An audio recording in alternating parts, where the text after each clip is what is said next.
I remember this vividly. Every day after school, there would be like older kids, like grade 12. We were in grade 9. So like there would always be like grade 12s like posted up waiting to like rob the younger kid. Yeah, of course. And I remember one day I was walking home from school and this guy like, brushed me or whatever. And he's like, bro, what is it? Da, da, da. Oh, fuck. And some dude behind him was like, bro, leave that kid alone. He's funny. And as soon as he said that, I was like, yo, this is crazy. I got robbed the week after, but that day, You were saved that day, though. but that day I'm like, That that's day clutch, worked. bro. Bro, I remember we used to go to Montreal to do like 5-minute sets. We would leave in the morning at like 10 a.m. Wow. We would go there and we were broke. So we didn't have money to stay. So we just had enough money for gas. We would go there, do the 5-10 minutes and drive home. Right away. Wow. Yeah, bro. We'd Dedication, man. pop a 5-hour energy drink. Yeah. Literally, yeah. I think there was a point where like everyone was like attacking fucking entertainers and shit for a while, but Yeah, now man. it's like finally starting to pivot where it's like people are recognizing like, yo, it's just words. Yeah. You know what I mean? It's Yeah. just words, and it's also like it's a very scary thing to like chastise someone just based off of the fact that they have different beliefs than you.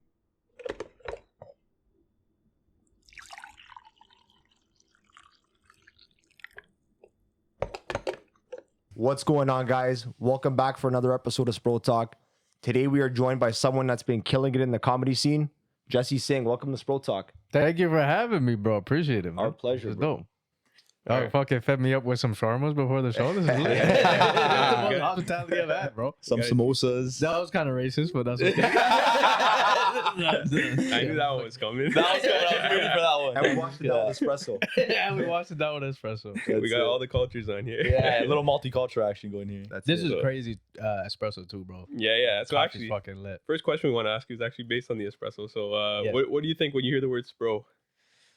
I relate it to espresso right away just because I grew up around Italians my whole life. Yeah. So no, like, but like, are you asking like what memories come to no, mind? just because like some people think it's like a funny Woodbridge thing, like like I think I've seen Oh. podcasts with some New Yorkers that they'll be like, "Oh, what is this Spro?" You know? Yeah, But, like, yeah. Yeah, I prefer like some people call it espresso, you know, so it's like a Canadian thing. So it's Okay, like it's okay. kind of like some people make fun of Spro, some people make fun of espresso, but no, the main reason like because coffee is like a thing that Italians drink to like hang out, have conversation Yeah, or yeah, whatever. yeah. So we just wanted to have you on here to have a good conversation. We like comedy.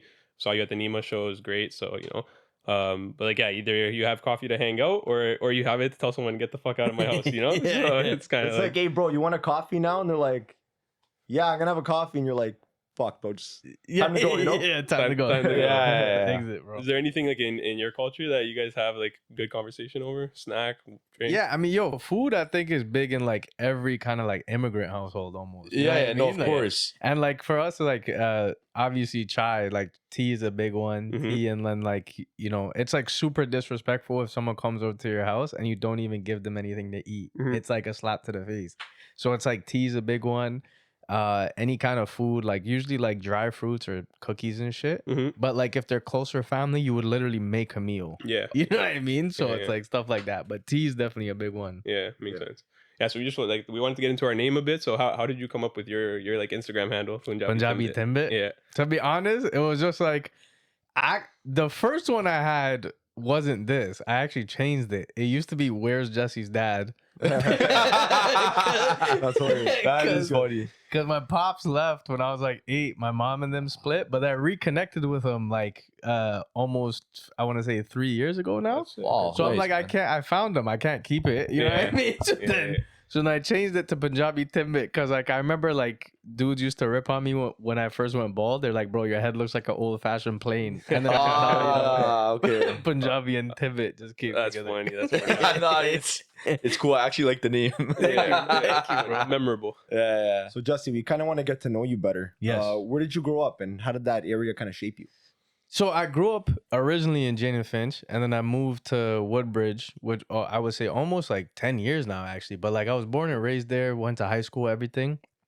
And that's kind of like where I fell in love with comedy originally. Like I've always been a fan of stand-up, but like growing up in that kind of area, you had to fall, like especially as like a young man, you had to fall into like one of the specific categories. You either had to be like a Gellist, like the dude that gets a lot of girls, or you had to be like the athlete, the jock guy, or you had to be like street involved. And I was none of the above. You know? So I'm like, I needed something, bro. And then like, I just remember like watching a lot of stand up at an age I probably shouldn't have. Like I remember watching Dave Chappelle, Russell Peters, of course. Yeah. And I just fell in love with it, bro. And we used to do like, remember like school assemblies, like in cafeterias and shit? We used to do like sketches on stage. And I remember everyone would laugh and they would like remember me from the sketches. And like, I remember this vividly. Every day after school, there would be like older kids, like grade 12. We were in grade 9. So like there would always be like grade 12s like posted up waiting to like rob the younger kids. Yeah, of course. And I remember one day I was walking home from school and this guy like, you know, brushed me or whatever. And he's like, bro, what is it? Da, da, da. Oh, fuck. And some dude behind them was like, bro, leave that kid alone. He's funny. And as soon as he said that, I was like, yo, this is crazy. I got robbed the week after, but that day, you were saving that deal. yeah, but that day I'm like, that's clutch, bro. So then I was like, so at first it started as like a defense mechanism. And then it grew into what it is now, which is like, I remember doing an open mic for the first time and I just got bit by the bug, bro. I'm like, I want to continue doing this. But like the first show I ever did, I did the amateur night at Absolute Comedy. I brought all my boys out and the host went up and he's like, yo, it's this kid's first time. Make sure you show him love. So he kind of like warmed up the stage for me and I killed it. But then for like a year after that, I just ate a dick, bro. Just bombed every fucking show. Wow. But then that's the thing, I think, what separates people that actually stick with this is 100%. that like, you know, in the beginning, like it is daunting, bro. It's like the most vulnerable you'll be. And it's like the worst fear is public speaking. But now you're public speaking and people hate you. So now it's like, doesn't get worse than that. Yeah. And it was like, but the thing that kept making me come back was like, I would always think of new stories or like new shit in my life would happen. And I'm like, yo, maybe I could talk about this. Like, what if let me just try one more. And then it grew into what it is now. So, Yeah. And because you were from that area, the stories were probably like countless. It was endless. yeah, bro. I mean, there's still one story I really want to work on about like when I got jumped at like 6 a.m. trying to go to work. But I just don't know how to put it together. Because like in hindsight, it is crazy, right? Like you're walking to work, you still have morning wood, and a man's trying to rob you. It's too early for all that, man. Early, Yeah, bro. like I'm so that's horny. rare. Yeah. What the fuck? They were out from the night before. Yeah, they bro, don't wake up that early, They man. have No, to, bro. Yo, do you think he still would have robbed if you hit him with that? What? Yo, I got morning wood right now. Probably not, bro. Yeah. You might have started we're laughing good, and just we're said, "All right." Dude, that's the one. That's the other thing that hoodmans I think are scared of is just to appear gay. Yeah. They want to just stay away from all that. Yeah, bro. Yeah. One time you robbed. I remember you robbed my boy's phone, and he looked at it and he's like, "Bro, what is this?" He's like, "Yo, I'm with Virgin Mobile." He's like, "Yo, dog, I ain't no virgin," and he just gave the phone back. That's all it took. That's it. Yeah, he's like, I don't associate with none of Yeah. that Batiman Holy stuff. shit. That's hilarious. Crazy. So what was your household like growing up? Bro, honestly, like I said, in the beginning, it was a lot more chaotic, right? Like, my dad was around, like I said, up until 8.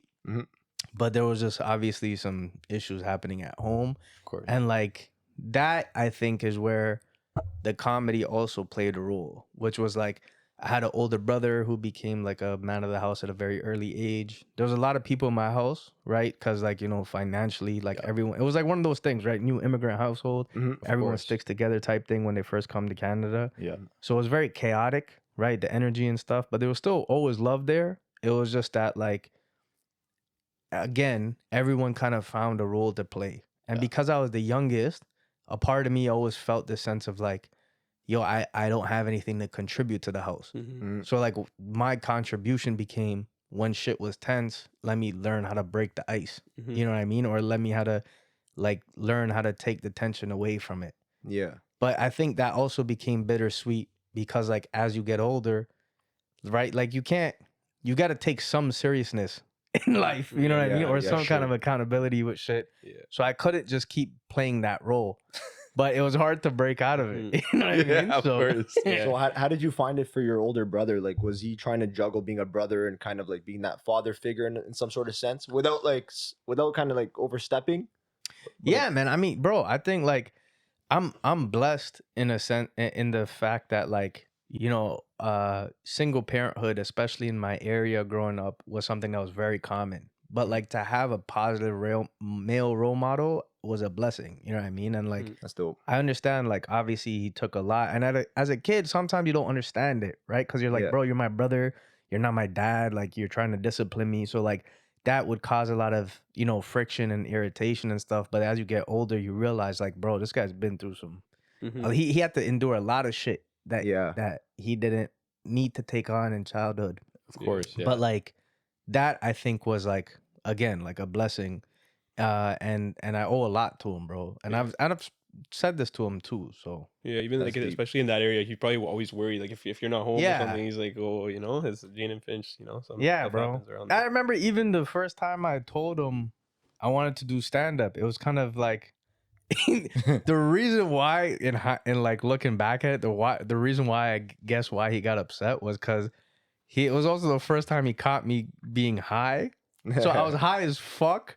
And like I remember coming home and like I was like in my room and I would peek out and I would look at them and not say anything. Like I would like blink like, when you're like when you're fried and you're like super paranoid, but like your face just doesn't react as quickly as your brain Bro, does. that's why I can't smoke. Yeah, bro. Like my mind is racing, but I just can't like speak. Like it was so crazy. So I remember like standing there and they would like ask me a question and I would literally like lag. They would like be like, yo, are you okay? And for 30 seconds, I'll just be like zone out. And I'll be like, yeah, why? And I would just walk back inside. They're like, what? Yeah, what They're the like, fuck's wrong with Like, this? this guy's doing another one of his skits, bro. Yeah. So I remember I was in the kitchen and this guy came outside and he pulled it so slick too, bro. He came in and he was like, yo, you're good. Like he was like being like all jokey. Yeah, like he's on your team. Yeah. Yeah. He's like, bro, yo, he's like, yo, what are you doing? Like, you all right? I'm like, yeah. He's like, yo, you're eating a lot. Like, you're okay? Like, you're hungry, eh? I'm like, yeah, I'm hungry. He's like, yo, you're high right now. And I'm like, and I looked up and I thought, I'm like, oh, this guy's like, Yeah, he's with me. He's with me. yeah. So I laughed. I'm like, yeah, bro. It's instant switch. He's like, yeah. What the fuck is wrong with you, bro? Yeah. Da, da, da. And then as soon as he said, I'm like, bro, I'm already in shit now. So I'm like, yo, I want to do stand-up comedy. What a time to bring it up. Yeah. Perfect delivery. It's icing on the cake. Yeah, bro. But nah, man, even though he was mad in the moment, he was super supportive from the jump. Like, he came out to all That's these dope. amateur nights, would drive me to places. So That's huge. When you have that family support too, that's like a huge Yeah, thing, right? bro. Yeah. yeah, man, definitely. What were some of your interests when you were younger? Like, were you involved in any sports? Did you have any like favorite TV shows? Any extracurricular activities? I mean, like, I tried to get into sports, but I got bodied, bro. Like, I remember, like, I joined football, but it was varsity. So, like, we were grade 9s on teams with grade Grade 12. 12s. Yeah, These yeah, guys yeah. are fucking our shit up, bro. Mm-hmm. And then I'm like, fuck that. I can't do this. Yeah, And then yeah, I yeah. left that. I joined the wrestling team again. But thankfully I stuck it out this time. But again, got bodied. But our coach was also pretty shit, bro. Like, you know how like in between rounds you go to your corner and like they're supposed to give you advice. He's Like, not he doing came- that. Bro, this is legit. This is a quote the man said. The kid comes off the mat and he's like, bro, what, like, yo, you have any tips, coach? Like, what should I do? He's like, yo, stop being a fucking pussy. Straight up. Yeah, bro. Straight up. We're like 17. I'm like, dog, what do you mean, bro? Like, tell us what to do. First time on the mat. But yeah, man, I wasn't definitely not like a sports guy, but like, again, like the sketches and stuff was something that I always loved. And like, we actually came up with like our own script and shit at the time. Mhm. And we like took this little play that we made on tour. And like, that's something that we loved. And I'm like, we would do like these comedic characters and people loved that. So like, that was something I was super interested in. I got into like Muay Thai a bit, but not like professionally. I just like Yeah. training. Yeah, Like, yeah, that was just something, because that was the other thing, bro. After that whole thing happened when I got jumped, people don't talk about like the after effects that it has on you. Mhm. Yeah, Because like, yeah, even though I'm looking back at it, I'm like able to make jokes about it now. For like a long time, bro, I was like super paranoid every Mhm. time I would walk Makes outside. sense. 100%. Yeah. Yeah, bro. Like I would like constantly be checking over my shoulder. I stopped listening to music because I Yeah. remember I had my headphones in and I'm like, bro, I can't even listen to music anymore. Yeah, you don't know who's creeping up. Yeah, so like it was like always on like this like fight or flight whenever you went outside. Mhm. And then I remember just like feeling like, man, like I want to know at least how to defend myself. For sure. Cause like it built confidence of like, it built confidence in you of like going around into the world, but also it was just a feeling of security. Like even if something happens, I know that I can still react calmly. Yeah. You know? Yeah. Like that hood PTSD. Yeah, real, nah, real shit, bro. That's what it was. Yeah. That's why, like, the first time when I moved to Woodbridge, I remember taking the wire T for the first time, and a man pulled his laptop out, and I was like, mind blown. I'm like, how the fuck? Like, no one's gonna do anything, bro. This guy Yeah. should just work on his resume and be fine. Yo, put that shit away. Yeah, bro. What are you You're like, doing? yo, I like this place. Yeah, for real, dude. It's crazy. I actually talked to one of my boys about it too, like, cause he moved shortly after I did, and like we were talking about it. And he's like, "Bro, you know what I did the other day?" I'm like, "What?" He's like, "Yo, I walked to the gas station and I got candy," and he's like, "It was like 12 a.m." I'm like, "That's crazy, bro." I couldn't do that. Yeah, Yeah, We've had a couple of those situations Yeah, too. yeah, We couldn't yeah. even do it. Bro, like I remember even like when we were young, like I just wouldn't bring a phone out or Yeah. like you know, Nothing, like bro. your iPod, that shit was at home, bro. Like if you had money on you, it was in your sock. In your sock. Yeah, Yeah, like, long always. socks. Yes, Just bro. like you're thinking of things to like stay safe, you know, bro. Not And it's get- like, it's crazy to me that like you don't realize that's not a norm. yeah, Yeah, like to us that was normal. Like, yeah. Yeah. Oh, what time is it? It's 12 o'clock. We gotta do like a 30-40 minute walk. Yeah. Right? Fill up our socks with that Yeah, stuff. Like, yeah, you know what I mean? You're hiding stuff in your boxers. Like, Yeah. bro. His mom's calling me because he doesn't have his phone. Yeah, Yeah. all of those Yeah. little Yeah. things, bro, that you don't realize. Like even like little shit, like about when I was talking about earlier, like single parent household. Like as kids, we almost thought that was normal. Like to us, Mhm. it was an anomaly that when people's parents were together or whatever. Like in my mind, that's what a relationship was. Was that like, Mhm. yo, these things happen is just regular, you know? Yeah. Mhm. And it was crazy when you get older. You're like, oh shit, actually, that's not what it's supposed to be. Yeah, You know what I mean? that's crazy. Yeah. I feel like there's probably something about that makes you even closer as a family though as well.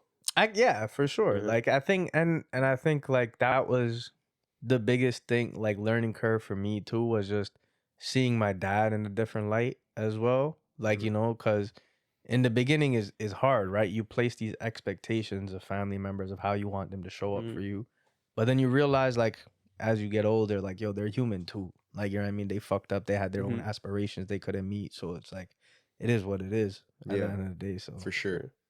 I was digging online and I found that you were a big WWE fan. not huge, but like, bro, growing You up were. as a kid, that was the Yeah. shit. Yeah, you know what I mean? Like, Yeah, everybody was on that. yeah, yeah. bro. Like you would make storylines with the teddy bears and shit would kick your ass and then Yeah. you'd have to come back. Yeah. My mom fucking hated it, bro. The amount of couches I broke was fucked. Oh, yeah. I used to jump from one to the next one. Yeah, But- doing flips and all that. Yeah, crazy shit. Yeah, me and my brother broke one time. I think he did like a leg drop on me or something. My parents' bed just falls. Yeah, in falls right one down. corner just Crazy, drops bro. down. That was a bad night. Yeah. I think we've all broken a bed just from like, Something, Yeah, bro. couch or bed or Yeah. chair or something. Yeah, yeah. and it's always the John Cena moves, bro. It's always like that. Yeah, the Jeff FU or Hardy. something. Yeah, Yeah, bro. Jeff. Swanton bomb off Swanton the dresser. Rey Mysterio, you know. Bro, but yeah, Yeah. old school wrestling was crazy, bro. Do you like watch it now at all, or was it just back I then? haven't really kept up with the recent stuff, to be honest. Like, I watch WrestleMania here and there because my boys are into it, Cool. but like, I don't really know the story. Mhm. Yeah. Like, I'll know the names, Mhm. like, of some of the new people, but I don't know. I just know every fucking Samoan person is somehow related to The Rock. Yeah, yeah, yeah. Like, bro, all of them, like, Yeah. crazy. Who are some like superstars that you liked? Bro, Stone Cold was like Nice. guy back in the day when I Mhm. like, you know what I mean? Fire. Eddie Guerrero too, I loved, R.I.P. And The Rock, of course. Mhm. Like, you know, but when like back in the day too, bro. Shawn Michaels was one of my He like was sick. top dudes too, bro. Mhm. Yeah, he was good. Shawn Michaels. Yeah, that crazy, big kick, bro. man. Crazy, Chain bro. music. Yeah. And the way he sold every move was like Yeah. sometimes it was just over the top, which Yeah, yeah, like- like unnecessary, but Yeah, it's like it was just fun Yeah. to It's watch. like the foot comedic tap. part of it, Yeah. kind of, right? Bro, that's why I always loved Eddie Guerrero too, because like he was fun. He was genuinely funny. Mhm. Like his little antics and shit. Yeah, I was gonna mean? say if you like Eddie Guerrero right now, Mysterio's son, he's like he's kind of following that path Okay. too. He's very similar to Eddie Guerrero. 'Cause Yeah, he looked yeah. up to him, right? Like he knew him as a kid. Like Mysterio and Guerrero were close. Yeah, yeah, yeah. So it's kind of cool when you see that. Like someone will have him in an ankle lock and the boot will come off, you know, or he'll hit himself with something and then he'll throw the chair. Yeah, and, like shit like that. shit, yeah, he'll do that. Bro, that storyline was crazy now that I think about it too, where they were fighting for custody. Yeah, for Yeah, custody, yeah, bro. yeah, Like yeah. we didn't take it in when like Yeah. young kids were like. I'm like, this is actually wild, bro. Yeah. This man did a 619 to keep his son. Yeah, that's crazy. I know when you look back at it like that, that's Yeah. crazy. Yeah. But Jesse, let's get to the good stuff, man. Yes. So how'd you get into comedy? When did it really start for you? And I know you just explained you started doing sketches at Yeah, school yeah. and stuff like that, but when did you start going into The open mics. The and open mics and everything, stuff like that. Get into the Yeah, scene, bro. Yeah. I mean, I think for a lot of people too. Actually, I can't speak for a lot of people. I would say for myself specifically though, the first 2 years was like super inconsistent because the first 2 years was like trying to figure out like where the shows are, how to get booked, all of that shit. Mhm. So I was doing shows like probably once a month, if that. yeah. And then the third year is when it started picking up steam a bit more. And that's when like I started going out actively. One of my best friends actually till this day, my boy Johnny, me and him worked at Walmart together. But like, and we used to be like pushing carts and shit. Yeah. And then he found out I did stand up. And we weren't really boys at the time, but he found out I did stand up and he's like, bro, you do comedy? I'm like, yeah. And he's like, can you show me like where, like how to start? Mhm. And I remember just taking him to a couple open mics. And then the thing is, like, even though I was the class clown and I did sketches and shit, I was always an introverted kid. Like, I was very shy. Yeah, okay. So, like, even though I did stand up, I didn't know anyone. Like, I didn't know any other comedians. I didn't, like, really talk to people. I would just do my shit, leave. I would, like, bomb and fucking go home. yeah, You know that's what I it. See you mean? later. But then when my boy Johnny started, he was like the opposite. He was way more extroverted. He would like talk to people and stuff like that. So like he kind of started rolling with me and we started hitting up shit together on our own. Mhm. And like I remember we used to go to Montreal to do like 5-minute sets. We would leave in the morning at like 10 a.m. Wow. We would go commitment. there and we were broke. So we Yeah. didn't have money to stay. So we just had enough money for gas. We would go there, do the 5-10 minutes and drive home. Same Right night. away. Wow. Yeah, bro. We would pop a Dedication, man. 5-hour energy drink. Yeah. You know what I mean? Literally, yeah. Yeah, That's it. dude. So like we were running those early on and then like and it just helped having someone there, right? Because it was like that friendly competition also, Mhm. but it was also like someone to hold you accountable. And it was a way for me to network and get to know people because the same people that I saw for the first 2 years saw me rolling with my boy. And they're like, that's when they're like, yo, when did you start? I'm like, bro, I've met you. Like, several times. Yeah. You know what I mean? You're like, I know you, man. Yeah, but Yeah. that's when I would say that things actually started picking up a bit. But it wasn't until, funny enough, like prior to COVID, where like when stand up was gone, like you know what I mean, all the shows and shit shut down, Mhm. and I made a conscious decision to myself. Whereas like prior to that, I was kind of viewing comedy as something I could keep doing in line with my day job. And I'm like, yeah, I'll just keep this on the side and Yeah. see what I could get from it. But then I remember during COVID, I made a conscious decision to like flip it a bit and say, you know what? I'm going to use the day job to be the thing that fuels my comedy career, Mhm. not the other way around. Yeah. And I think that's what really helped me get to this point where like I started headlining a lot more. I put together my own independent tour. Mhm. And then obviously shout out to Mark and Nima. Like these guys were a blessing, bro. Like the fact that they gave me those opportunities to get on those bigger stages too is something I wouldn't have been able to do, at least not on my own at this point. But they definitely like helped boost that a lot too. So That's huge. That's That's dope. huge. yeah. Awesome. Jesse, your first time doing stand up. Yeah. Do you remember that? Can you bring us back to that for a second at all? Or is that too far? I mean, I don't remember. Or where it was? this- Or yeah, it was at Absolute Comedy for sure. it. And I still remember. I don't remember the jokes, but I remember exactly what happened. Okay, There was okay. a guy. The guy that was hosting doesn't do comedy anymore. It was a dude named Alan Yu, who was an Asian guy with dreadlocks. And then he was wearing these. This was crazy to me too. He's wearing flip flops, no socks on stage, and I'm like, that's crazy, bro. Yeah, But it just gets up on there. yeah, and I remember I was wearing basketball shorts at the time, which is like a huge no-no. Oh, yeah, It's like no a shorts on yeah, stage. you don't show up in fucking You're basketball. like Adam shorts. Sandler, bro. Yeah. Yeah. But I remember I wore ball shorts and a Dreamville hoodie. Nice, perfect. Yeah. You And- let them know where you were from. Yeah. You got guys to. from Jane and Finn. And then I remember my boys were sitting like front row, and then he called me up and he was like, "Yo, this kid has never done stand up before. It's his first time. You never know, he might be something big. Nice. Give it up for Jesse Singh." And then like I remember went on stage, and then this was around the time where like Rob Ford had just had that crack like scandal. Oh, nice. So Perfect. I had a joke about that, and I remember like I don't remember the punchline, but the premise was around like, yo, how is he a crackhead and still fat? I'm like, like, you know what I Yeah, mean? you're Like, right. if you're Makes smoking sense. crack, how you still never actually fat? thought You of know? that. I never even thought about that, but it's true. Yeah, and then I Yeah. remember like playing off of that a bit, and like there was that, and then there was like this other stupid ass joke I had where it's like, I think we should start enlisting more women into the army because I'm like, imagine they're on their period, we would win. Like, but- That's true. yeah, So that's funny. That's good. That's so it sounded like it went well. yeah, Yeah, the which is first good, night. right?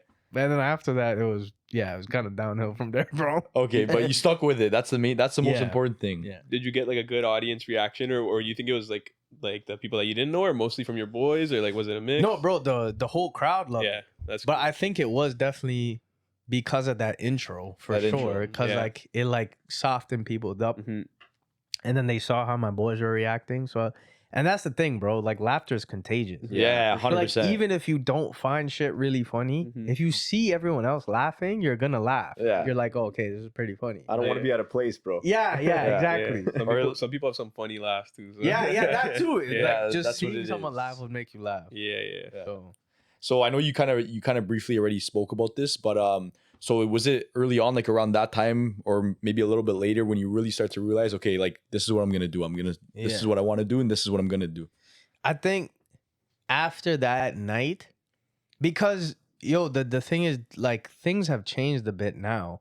Mhm. Because when I started, social media, it wasn't what it is now. Mhm. Yeah. Like now it's like a marketing tool. Now it's like a brand tool. Like at the time, there was really just Facebook. Like Instagram wasn't even there yet Mhm. until I was like closer to finishing high school. And then that's when all that shit started getting introduced. So like the era of comedy that I came from in the beginning was the only way to get noticed is you have to go out and Mhm. do shows and like grind open mics. And like it's crazy to me to even think about this because even at the stage, I can't even tell you what moment it was that took me out of the open mic scene and into actually doing like headlining shows. Mhm. Because I can tell you what happened at the club. So Yeah. Absolute Comedy used to have this competition called Prove You're a Comic. And it was like an amateur contest for comedians just coming up. And I had never gotten booked outside of the amateur nights. So I wanted to get weekend spots and shit like that. So I remember joining this contest. And shout out to my boy Che Arena. I don't even know if he remembers this, but Che Arena is huge on Instagram now. I don't know if you guys know who he is, I don't think so. but he's No. like a Toronto guy. Nice. And me and him were in the competition along with like several other people. And I came second place. And he ended up Wow. moving on, doing his own thing. But part of the contest was that you get to do weekend spots and then slowly move your way up. And then Nice. after that, I started opening on the weekends. And I was like burying the headliners. Like, I'm not trying to be a dick. No, but yeah, you're But telling, that's how it was. Yeah. But like Good. that's the problem with the comedy clubs in Toronto is that a lot of them aren't vetting new talent. Okay. So they end up sticking with like the guys that they've had for years, and Yeah, a the lot of same them material. are washed out, bro. Yeah. So like when they saw that, they're like, "Who the fuck is this kid?" He's And got then new stuff. finally they started giving me more Pushing you up. opportunities. Nice. Yeah. That's cool. good. Does Yeah. that like create too much competition between the headliners, or like 'cause I know in the States they try to pick each other up a lot of the places Yeah. where comedy's popular, but I mean, like to an extent, depending on who the headliner is, Okay. right? Like I think that's what I've noticed is that the real headliners, like the people that actually love stand up and care about it, they're like probably the most genuine people and the first ones to give you your flowers. Mhm. Versus the guys that are just like jaded or like upset about the game or like, you know what I mean, jealous of the new talent. That's the biggest difference I've seen. Mhm. And I think that's why I try to pay it forward because there was a lot of headliners, especially my day and age, when I started that like we're doing big things, but there were also like genuine people. Like they would look out for you and they would tell you like, yo, don't do this, don't do that. Like, you know what I mean? They wouldn't like talk shit behind your back. They would tell you if you're fucking up. Okay, yeah. That's you know, good. and they would give you like that mentorship. Mhm. So I think that's something that I've always looked up to.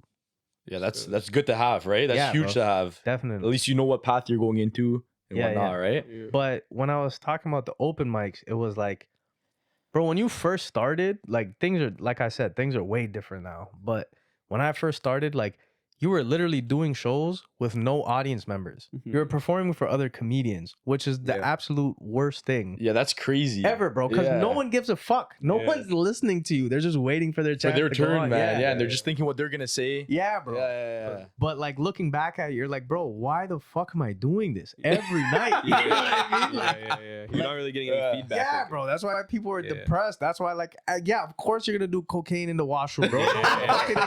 There's nothing to do here, bro. I'm there Yeah. till 2 a.m. Yeah. Everyone's just looking at each other like, Yeah. "Oh, you going up next or is it me?"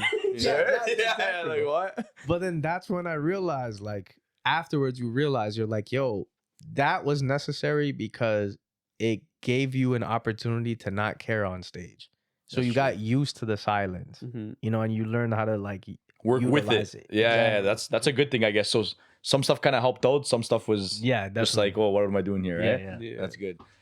So Jesse, like, I know there's a stereotype here, right? Okay. And it goes like, some of it is true, maybe some from some friends that I have, but in the Indian culture, they say like, you know, you have to become a doctor or Yeah, a lawyer or something high tech like that, right? So like, how was it opening up to your mom or your family members saying, Yeah. you know, I'm getting into comedy? Did they think you were crazy? Like, did they know what it was? Yeah, I mean, no, bro, they hated it. Like, Yeah, okay, yeah, that's what, that's what I was thinking. But I've always been kind of like the black sheep of the family in that sense. Like when it came to like the comedy thing, but even the career choice, like, bro, till this day, like I'm a youth worker, right? Yeah. And or like and I've like worked in the shelter system and stuff, but like I've tried explaining that to my mom and she doesn't get it. Like if you were to ask my mom, what does your son do for work? She would tell you that I work with slow kids. Wow, that's it. That's what she says. Yeah, yeah. Yeah, but it's a completely Yeah, and I'm like, dog, you know, completely different yeah, job. they're just they don't have houses. They're not fucking I don't even know what that means. You know what I mean? But but yeah, bro, at first it was definitely hard, but I think what happened was like now it's not so much that she's supportive, but she's supportive in her own way. Okay. It's more like now she'll ask like, "Oh, like did they pay you?" And I'll be like, "Yeah, X amount of money." And she's like, "Oh, that's not even a lot of money." But like she'll still ask how the show went, which Yeah. is her way of supporting. Showing you know? interest. She's showing interest she's now. showing Yeah. interest. Before it was like, don't talk to me about it. I don't want to know about it. Yeah. Go be a doctor. Yeah, but she's like fucking go do something else, and she was like, you know what I mean? She'll start like talking about like cousins of mine or like kids of that of parents that she works with. Yeah, comparing you. Yeah, she'll be like, oh, you know, like so and so is doing this. He's in electrical engineering. I'm like, he's also cheating on his wife. Yeah, exactly. You know what I mean? That's crazy. Fuck. But those were the kids. You know what they were saying to their parents? Their parents were pushing them, and they were like, "Yeah, but Jesse, look what he gets to do." exactly. Your parents were giving it to you, and those people were giving it to their parents, Yeah, right? So bro. it goes both ways. And so, Jesse, do you use like a lot of your cultural stereotypes in your jokes today and stuff? Like, is that easy to bring up for you and like Yeah. stuff that you like to use? Bro, I definitely do, or I did, but to be honest, I'm trying to pivot away from it because like Mm. I've done like you know I obviously have jokes about like my family and like I tell stories and stuff of like course. that.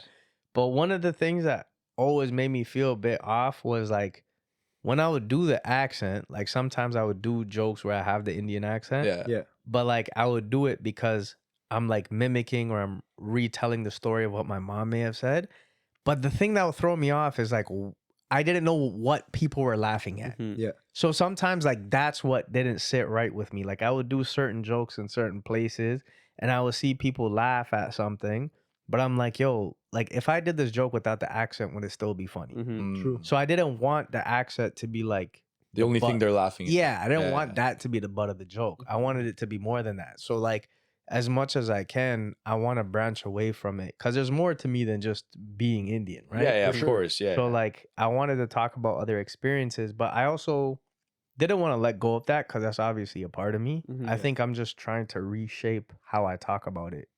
Yeah, no, for Yeah. sure. Yeah. I feel like it works in Toronto a lot because, like, like we're very multicultural. We have Yeah. Indians, right? And Yeah, like, yeah. even when you have like your hood Yeah, persona, yeah. like it's relatable, right? Yeah, Yeah, it's all relatable. definitely. Yeah. No matter what type you're going into, like it's Yeah. if you live in the city, all in the whole GTA, it's so relatable because we're so multicultural. So Yeah. yeah, it's all good. So I guess Definitely, if bro. you're doing it in front of a lot of people from your culture, then you'll know if it actually works or Yeah, not. yeah, They no, won't laugh, of you know, course, yeah. they won't laugh Exactly, at the bro. accent. I think the things that like threw me off though was like I remember doing some shows like up north and stuff like that, and like I would have like, for instance, like I would have like a Terry Fox joke where I make fun of him, Mhm. and people would like pull back like, oh, you can't do that. But then like I would like make an Indian joke or like I would say something that's like borderline edgy, and then they would laugh, and I'm like, how the fuck you guys laugh? Yeah, You can't just pick and choose. Yeah, they're bro. choosing what you get to joke bro. about. Laugh at Nah. all of it, bro. yeah. You know what I mean? Up north and deep in Canada. Okay. Yeah. That's a Canadian hero, you know? Like I had a joke where like I would make fun of white women. I would be like, yo, I want to date a white girl that has white guilt. And I'm like, not because of racial. I just think like the sex would be crazy. Like I could dress her up like Christopher Columbus. And I'll be like, you're about to discover the right type of Indian this time. That's crazy. That's great. But then again, people would get weird. But I'm like, bro, you laughed at the other shit. Yeah. Yeah. So it's I like, know people pick and choose in comedy. Yeah, That's bro. the problem, I guess. Yeah. Right? What's like one of the, because you talked about like your dad not being present, whatever. Is that like one of the harder things that like happened in your life? And like, if something in your life like kind of set back your comedy career, like it was Yeah. something really hard, or or anything, even in your career, was there anything hard that kind of set you back? Or To be honest, bro, I think like I don't know if this sounds crazy, but I feel like that kind of helped. To Mhm. be honest, because I was able to talk about it. You know what I mean? True. I think it's like a lot of like comedy comes from people being able to share personal experiences, but then people also want to hear like how you take something vulnerable and make fun of it. Mhm. You know, so I almost feel like that kind of helped me, if anything. Mhm. I think the biggest hindrance to the whole career piece was like one, like it was me being like myself, but I think secondly was also like being at home and like having my mom be like a single parent at the time, and like after my brother moved out and stuff like that, so like I was kind of taking on a lot of the financial weight Yeah. and like the emotional support, right? Mhm. So I'm like, that I think was the biggest hurdle, and not to put the blame on anyone, right? Because No, of like course, life for happens. sure. you know Yeah, what I yeah, mean? life's And, like, life. Yeah, Yeah, life is yeah, life. yeah, So of like, Of course. so like I think that's where the responsibility of like life came into play, Mhm. where it's like, yo, I need to now be a support system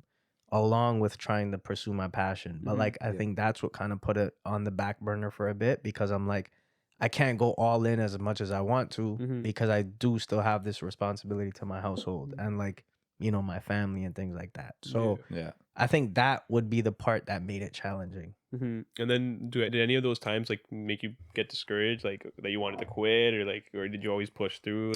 I wouldn't say like those were necessarily the moments that made me think about quitting. Or just anything in Yeah, general? yeah. I think the stuff that made it difficult was like when I got into like these creative blockages. Like Louis C.K., I don't know how people feel about him, but but he actually had this great saying. Like he had this great like like he had this quote one time where he said like, whenever a comedian puts out a special or puts out an album, he immediately becomes the worst comedian ever to live again, Mhm. because you're scrapping literally all the material that you had that you worked on.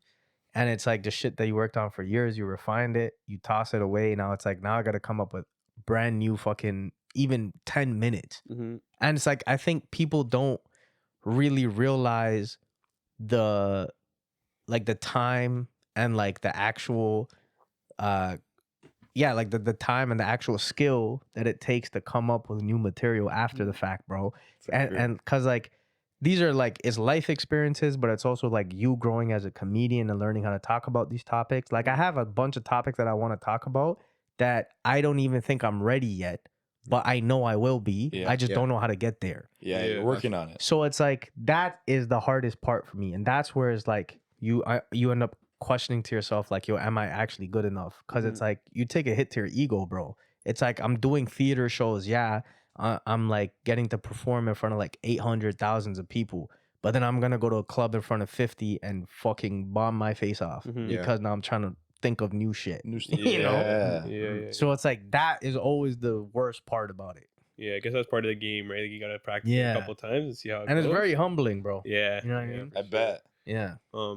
Like I know a lot of your jokes are based on like where you grew up too. Like you have like a lot of the Toronto man stuff. But was that something that came naturally while you were on stage, or did you plan it? Like, did you want to plan like the shift that you were talking about before? You didn't want to like focus on the Indian stuff as much. That's a good question, actually. I don't know. I think like because I've always grown up around people like that in my life, I've always like, and then I've saw how people played on it, like for y'all entertainment and stuff. You know what I mean? Like back in the day when they used to make those sketches, right? Like I remember watching those, and I'm like, I've know people like this. You know what I mean? Yeah. So I think that's where the inspiration of wanting to talk about that came into play. And that also, it was like partially because I started getting more confident. Like I was always surrounded by like, you know, like those type of characters, or like I was always immersed in Caribbean culture heavily too because of where I grew up. Yeah. So like being able to relate to like those cultural nuances and like be able to tell jokes about those things without punching down Yeah. was like something I learned over time. But that also became a way for me to like connect with people. Cause it's actually crazy, bro. Like when I do like Desi shows, like shows for other Indian people, they fucking hate me. Yeah. Bro, cause like You're making fun of them. not even Oh, that, okay, bro. okay. They just don't think I'm Indian enough. Like Yeah. I can speak the language, Yeah. but like to a certain extent, like you know what I Yeah. mean? You're Like too cultured, bro. Yeah. You're too bro. Canadian, man. Yeah, That's it. bro. They're Nah, like, you nah, could- you're not from the roots. Exactly. Yeah, You hear that a get lot out of here. with Indian comedians. I feel like they say like I could never go back to India and do a show. Like they know where I'm from. Right? Yeah. Like, they would hate me there. They would hate. I think Yeah, like they hate it, bro. Akash Singh says that a lot. Yeah, dude. Or like if I'm making fun of religion, that's like a huge fucking Yeah. thing to them. You know? Yeah, it's not a joke for them. Yeah. People are getting arrested there for that. No. Yeah, in bro. comedy. Yeah. Like bro, there's like I don't know if you guys know what the Ramayan is, but it's like basically like a story. It's like a very religious story in Hinduism. And there used to be like a play that they used to show on TV and stuff. And like there was like actors and whatever. And then after, and it was like huge. It's like one of the most famous things in India. Like, Yeah. you know what I mean? Yeah. Like literally, bro, like back in the day when they used to play it on TV, people would literally leave work. Like they would stop working and like go home and watch this shit Wow. and come back for their That's shift. crazy. Yeah, bro. Like shit would shut Yeah, down. it shuts down for this. Yeah. It's like But- I know. It's like what? Lunchtime in Italy Italy. Yeah. lunchtime. Yeah, Yeah, 3 bro. hours. Yeah, bro, it's crazy. But like, so basically what happened was after this whole show was done, the actors were like going out and like whatever, like celebrating, and like they were depicting gods, right, of the religion. So like the main character that played Lord Ram was caught like drinking, and people lost their fucking minds.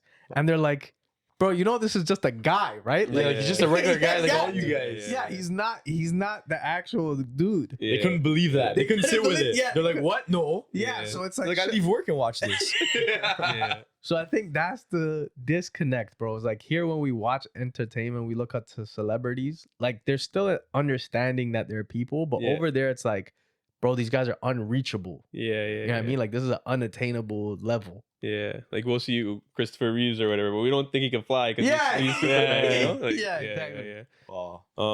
And then like just going back to the Toronto thing for a second, like, did you expect the fan reaction to be how it was? Or, like, did you think it would relate as much as it would relate if you did it like in your hood or something? Like, because I know at the comedy show there might not be people from that area. Yeah, watching, I you know? mean, bro, that's a great point. I think like now I pick and choose where I do it, Mhm. right? Like Okay. in Toronto, I know I can get away with that because people are so immersed in that culture already. And now it's For like sure. so in our face. Mhm. It's become like a mainstream joke, like the accent and whatever, you know what Yeah, I it's mean? Like, huge here. yeah, and it's like, obviously, if you're on social media, you already know about it. Yeah. Yeah. But if I'm going out to like, you know, butt fuck nowhere, or I'm like Yeah. in like I'm doing a show this weekend in St. Catharines, I'm Yeah. not gonna do that joke. Yeah, you of know what I course. mean? It's a little Yeah. bit different, right? Yeah, You it's a gotta little read. bit different. Yeah. Different So, audience. Yeah. Yeah. But if I see it's like more of a younger crowd, I'll be able to get away with it Yeah. for sure. Makes sense. I feel like the Toronto accent, it's even made its way into the States because of Drake Yeah. and stuff. And like he wears it so proudly. Yeah. No, even that one girl. What did that girl say again? Oh, like, no, yo, no, you, no.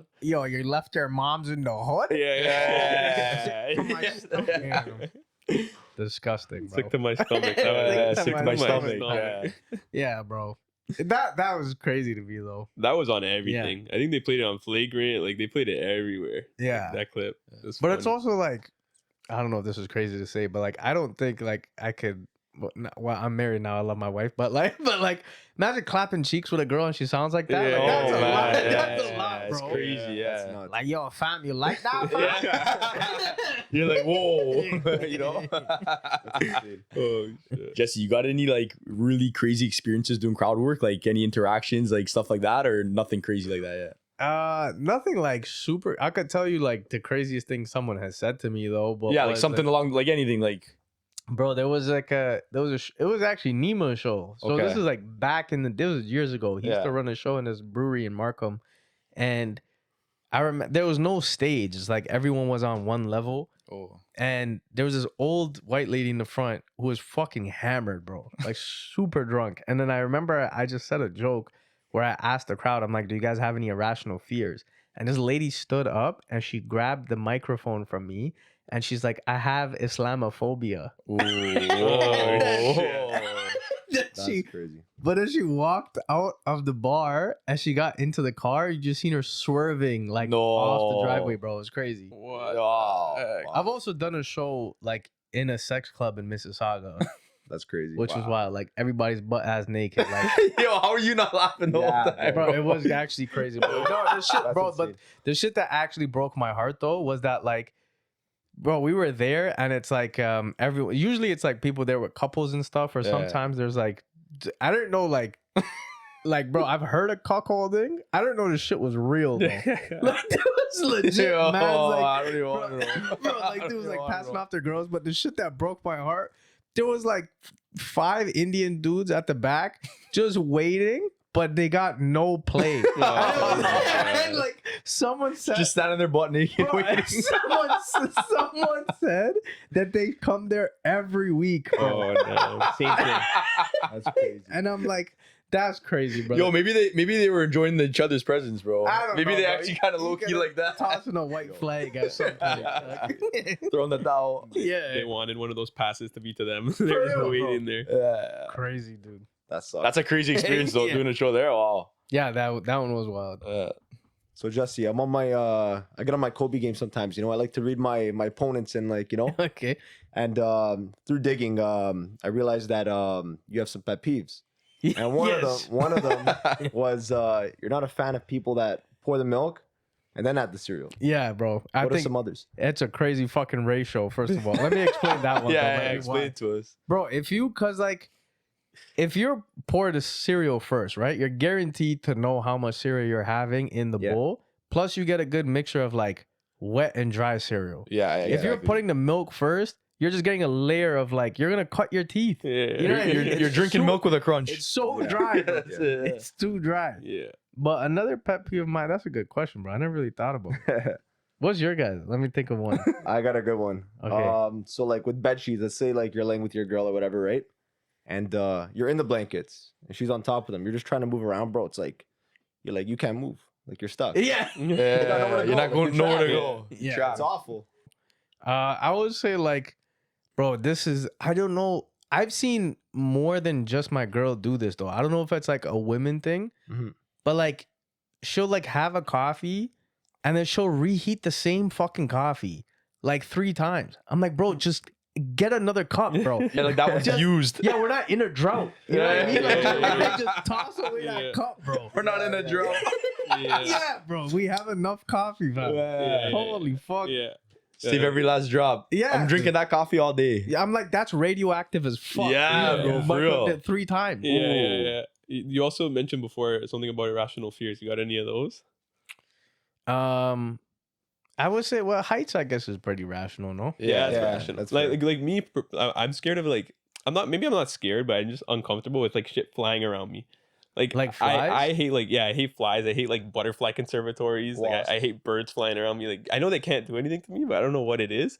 Just something about them flying around me. Just like, I mean, birds, you never know, bro. It might, break a wing, bust a beak in your eye or something. yeah, shit on but you. even You butterflies. see too like, many videos. Who's scared of a butterfly conservatory? Like I was one of those kids, I had to like stay outside on school trips. I would wait Yeah, outside yeah. because I Humber didn't Arboretum. I didn't want the butterflies to land I on don't me. You remember know, I This used to was do like, I would say like the irrational fear I had. I was trying to, again, like when I was talking about jokes that I wanted to make into a real bit, but I just don't know how the fuck to do it. But this was a real story. Like I remember we were at like Bloor and Lansdowne area, like crackhead central. You know what I mean? Yeah. And it was like 2 a.m. or whatever, and like it's like regular Toronto scenery. Like there's like, man's like just fentanyl out or like crackhead out, and like, Mhm. and that like doesn't really phase me because I'm like, yo, you're around it all the time, or like someone's like yelling or some shit in the corner, right? It's yeah. like that's like regular downtown scenery. Mhm.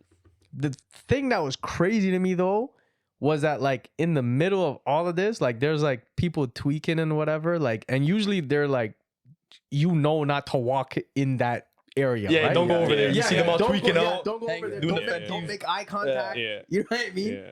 So like everyone's tweaking in that corner, but in the middle of all of that, there was a dude just peeling a grapefruit. Like this old Asian guy, bro, like unfazed, fam. Fuck. Like there's literally a man with his dick out, like just going nuts. Holy He's just like eating this fruit, This bro. is just like a regular guy. Yeah, regular guy. So like to me, that was like that guy's probably scary as fuck. Yeah. Yeah. If he's that calm, No, that's true. Yeah. That's true. You're right. Yeah. Yeah. That's crazy. Yo, you don't even know what's going through your mind though when you're on like the drugs and shit, bro. Yeah. no, Like bro, you're just yeah. like You're in a different, and it's Yeah. scary. And you bro. can see that they're in a whole different Yeah, planet. bro. Mm-hmm. Yeah, It's it's crazy. scary. Like going to I went to Ryerson, like being down there and just like seeing people swinging fists into the air, and like you just want to avoid that. It's like Yeah, I can't bro. picture peeling a And- grapefruit beside that guy. I don't know if you've like noticed this though, but definitely post COVID, I feel like that shit's gotten way worse. Like you see a lot more of it, where like even because I found like back in the day, like people were using, but I don't think like the violence was as bad as it is now. Yeah. Like I think now people are using, and like whatever substances they're on, there's also like people like you know what I mean? Like you hear about shit on the TTC all the time, Mhm. right? Yeah, it's People crazy. It's fucking, getting scary, man. bro, it's getting wild. Yeah. Yeah, it's getting dangerous, wild. There's like crazy stories all the time. Yeah. Well, at first when I broke my arm, I was like, I don't even want to come into work because I have to take the TTC. Like I can't defend myself with one arm. You know, it's No, like, real shit. Well, if you got that hard cast, maybe you're good. Yeah. right. like Yeah. it's just scary, man. you'll just be back at point A. Yeah, I know. It's gonna break again, and then I gotta wait. Yeah, then yeah. you got two hands in the Yeah, cast, Yeah, right? it's I crazy. know. That's funny. Jesse, we want to ask you something. We want to know if you could do something for our viewers here. Okay. We want to get you into personality a little bit. Maybe a couple of impressions if you don't mind. Okay.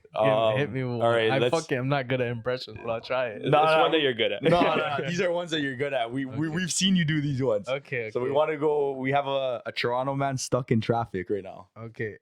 Okay. Hold on. Don't worry. Yeah, I know we just hit you with that out of nowhere too. Yeah, so Yo, fam, are you fucking dumb, dog? Like, yo, move. Yo, there's 3 lanes. You don't see? The 3 lanes and you're moving into mine? Are you fucking dumb, fam? Dog, you're stupid. Mans are stuck here like, yo, there's more white people here than an anti-immigration rally. What's going on right now? Yo. that was good, bro. That was a good This one. guy's like, I'm not good at impressions. I felt like I was in the back seat with you, bro. I felt like I was in the back seat with you. We're about to give you some new material right now.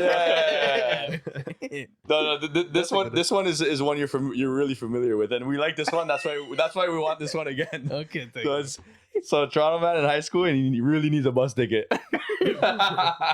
Yo, fam, can you bless a man a toonie or something still? Yo, like a 1-2 like a quarter. Yo, fam, come on. Yo, don't do me like that, dog. Yo, come here. Yo, trust me, I'll spot you tomorrow. Yo, say less, eh? Say less, fam. Yo, don't worry, I know where you live, dog. That one's always a classic. That man. tomorrow is never coming. It does sound so familiar. All right, this one's good. I like this one. 10 guys, 10 Toronto mans at a club. Okay. They want to buy one bottle. 10 guys at a You know they're wow. always sharing the bottle. Yeah, Yeah, they're always There's sharing the one bottle. bottle. There's one bottle. Yeah. Yo, fam, you already know it's SK here, dog. Man, out here with the men, them. You got that ace of spades on deck. You already know.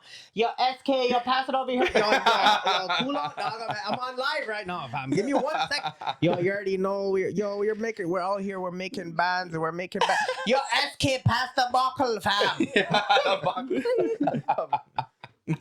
Oh, these are good, man. Thank you. Okay, Everybody gets 10 seconds with that bottle, bro. everybody, Yeah, 10 bro. seconds, get your phone out. that Right? line, Yeah. bro. Yeah, make that Nursing video, it, bro. dude. You better save it. You Bro, better. you know what's actually crazy that you brought this up? This was I don't know if you've seen the Tales from the Mendem thing I made, but Yes. there was, like- Yeah, we have. yeah. So it's like the character Grungy was made up of different things that I've seen. Like there was a guy in my high school who used to go to Yorkdale Mall and walk around with a Gucci shopping bag and try to talk to girls. But the crazy thing is he bought one belt from Gucci like 3 months ago. But every time he went to the mall, he would walk around with his bag to look like he just shopped there. He just got it. Like he just bought Yo, it. he's smart. That was his Yeah. tactic, right? To Crazy, pick up bro. girls or something, right? Like, oh, look where I Crazy, just bro, came yeah. from, right? I think every high school has one of those guys. They all you go to did, man. You go to Yorkdale, you see them there. Grumpy, Like they're bro. always there. Doing it. They all had a different skit they were playing, just like that was Yeah. his. Yeah, bro. Yo, Yeah. serious question. Did it work? I mean, to an extent, it depends. Yeah, it But- depends. Yeah, but he's probably getting the girls like sick to my stomach. Fam. Like, Yeah, those were the ones. That's the Yeah, girls yeah, he's yeah. getting. You know what I mean? Not one that has like a grade 5 reading level. Yeah. No, of course. Yo, imagine he's probably wearing the belt or whatever, and she's like, "Yo, what's in that bag? What's in that bag, bro? He's got Yeah. nothing in the bag, Yeah, bro." yeah, it's nothing, bro. It's just a tumbleweed. Yeah, literally, or it's empty with a couple socks or something. Yeah, yo. yeah, yeah. Okay, Jesse, you got one more in you? Okay, Okay, let's see. go. Toronto man's balling up. Oh, that's a pretty good one still. Yo, man, they're kind of blem, right? Yo, I heard Double has a sale still. Yo, any man have a toonie, we could split a little cheese slice. No, you don't want a cheese slice. Huh? Bro, that's actually crazy. That's good, That was good. I remember in high school you could get rice and peas, jerk chicken, and coleslaw for $3. Mm, That's Wow, yeah. that's Yeah, crazy. bro. Now Yo. it's everything's stupid. Where was that? There was a place called Juicy Jerks and a place called Main Shaw's. For $5, you could get the medium styrofoam boxes. Wow. Medium. Oh, Medium, bro. shit. That used to be like Fridays. That we used to save that for Friday. We used to save up money, $5. Yeah. Be like, yo, Friday we're gonna go here. You're gonna go get your They, chicken. Yeah. they pack that shit too. Yeah, bro. Yeah, Yeah. Those Yeah. places don't joke around. They don't exist No. anymore, bro. yeah, They don't. There's, Yeah, they don't. There's some that still pack like that, but there's smaller, not for that smaller price. Yeah. portions too. And you But might- not for that Not price. for that Yeah, price. for that Yeah, price. we had Yeah. 5 for our best price was $5 right beside our high school. Willie's Jerk. Yeah, but, yeah, but that yeah. was good too. $5. You know, like Mhm. maybe Yeah. it wasn't a medium one, but Yeah, bro. $5 for high is- school, it's like yeah, you'll save up for the week, buy it, right? You're good. yeah, Yeah. bro. Yo, Russell Peters, like, what value did that have for you? Like, seeing a brown man at the highest level. Yeah, Like, bro. how did he inspire you? Dog, honestly, like again, like I think for any brown comic, whether they love him or hate him, Mhm. like, you can't deny the path that he paved for us. Yeah. Because that red, white, and brown special, but even his comedy now special, like Mhm. where he's wearing that white dress Mhm. shirt and like Yeah. the jeans with the white, I white remember kicks. that. I think that's my favorite. That was bro. That was the thing. That was like, I think that was like the thing that made people realize what YouTube could actually do for you. Mhm. Yeah. Cause that was like early YouTube days. And after that came out, that shit went viral too. Like, you know Yeah. what I mean? And it was like, I could be wrong, but I honestly think that was probably like the first ever like stand up type Mhm. set to like get to that caliber on a internet platform. I think Yeah. I've heard that before. He, Yeah. he changed the Yeah, I game Yeah, in he that changed the sense. game, bro. Yeah. But like for me, again, like it was not just the fact that it was an Indian dude doing it. It was a brown guy talking about stuff that I could relate to. Mhm. Right? Like he was talking about like growing up around Caribbean people and like having that diversity and like playing into those things. And then even beyond that, it was the first time I seen my family, like my uncle, my auntie, watch an English speaking comedian and laugh. Mhm. Wow. Yeah. And that's when I was like, oh shit, like Mhm. This this guy's is a real deal. possible, bro. Yeah, You know? like Yeah. So like yeah. that definitely was like a pivotal moment for me at the time. Like he was definitely one of the people that I looked up to early on. Mhm. Chappelle to me was like the GOAT. Mhm. You know what I mean? yeah. I still think like Killing Them Softly is legendary. Mhm. You know, because I remember when I first started, that was one of the things I loved doing was like I didn't just like watching stand up.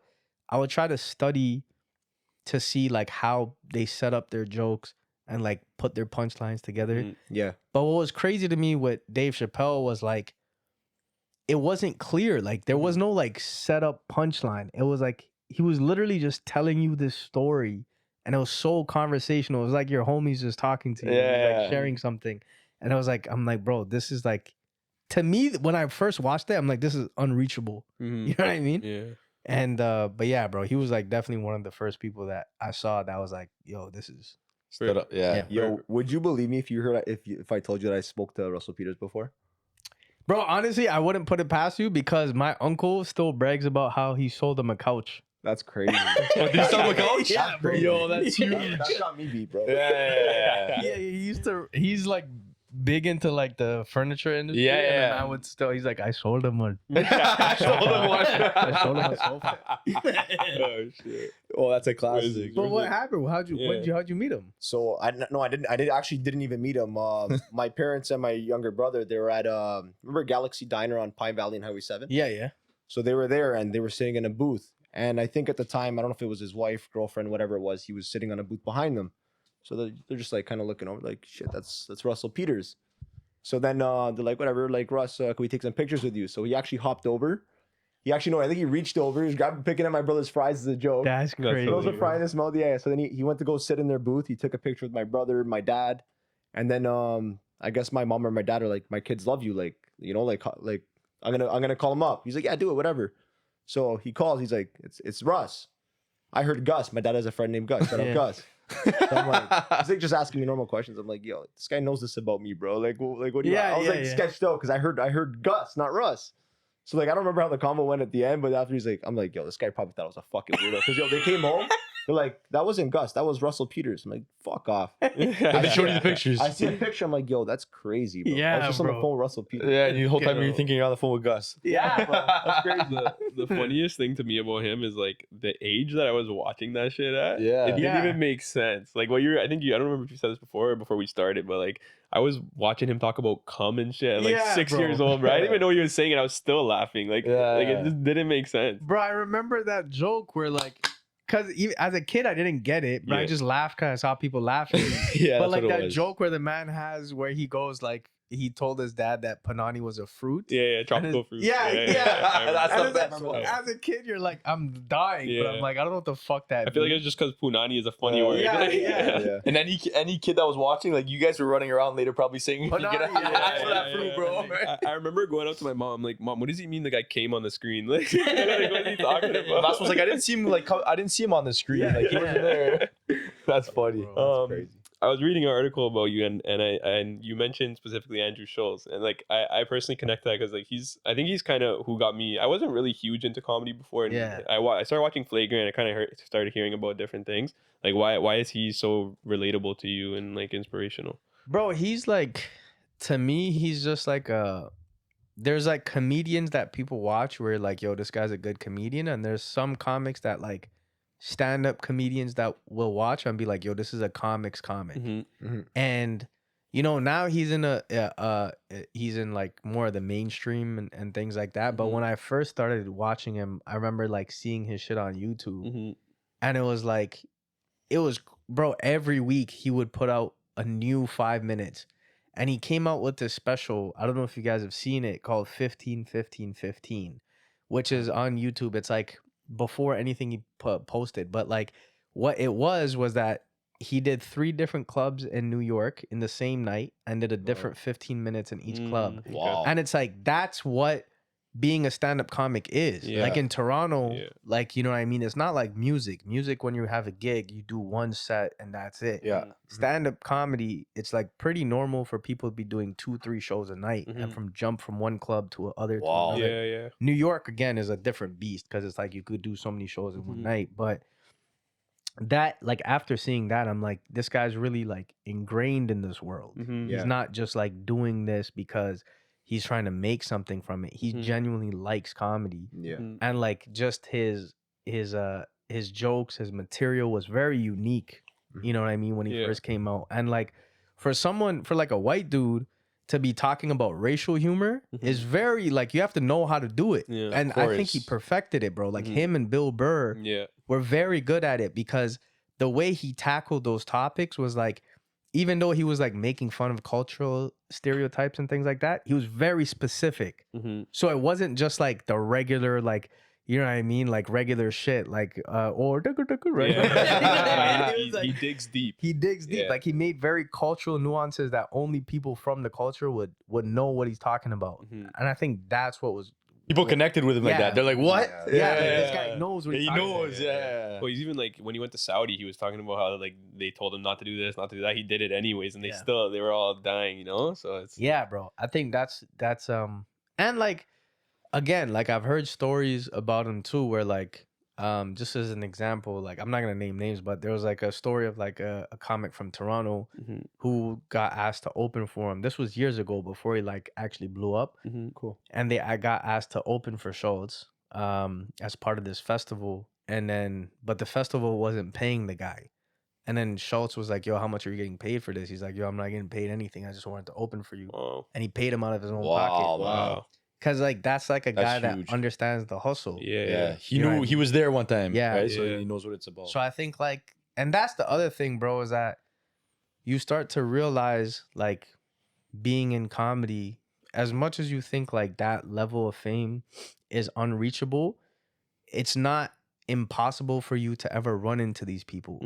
And like, so that's why a reputation in this is very important too. Like people like that stuff trickles down in places you may, because you know what I mean? When I did theaters with Nima, we did like Danforth Music Hall and shit, where it's like other legends have played there. So it's like you're gonna hear stories about them. Are they a dickhead? Are they a good person? That's why like as much as the talent matters, the way you treat people and the way you network is just as important. Yeah, For sure. Yeah, it's funny actually that you mentioned that the way that you can come across these people. Like, so I went to his show when he came here for when he sold out Scotiabank.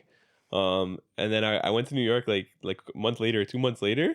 Tell me how I went to the Cellar and he's performing there. I was like, there's no way. Yeah. So it sucked because you know how you have to lock your phone in the bag? So I put my phone in the bag. Tell me how I meet him like 2 seconds later. I was like, fuck, I wish I could have got a That's picture. what I'm saying, but it's bro. like, Nobody believes you now. yeah, it's crazy. It's all lies. And then he comes off stage and like I can go right up to him and be like, yo, good set, like good shit, you know? Like it's just crazy. Yeah, bro. And that's the difference between the clubs and these big shows, right? Yeah. Like it's way more personable and I've always loved the club setting more. Like I thought theaters were cool, but I just don't think theaters where stand-up belongs. You know what I mean? Stand-up is known to be like, it's supposed to be like a little bit of that grungy and like, you know what I mean? You're supposed to go there and feel like, okay, I'm gonna hear something I'm not supposed to. Exactly. You know That's what comedy is. That's what that like you already have that feeling just based off of the aesthetics.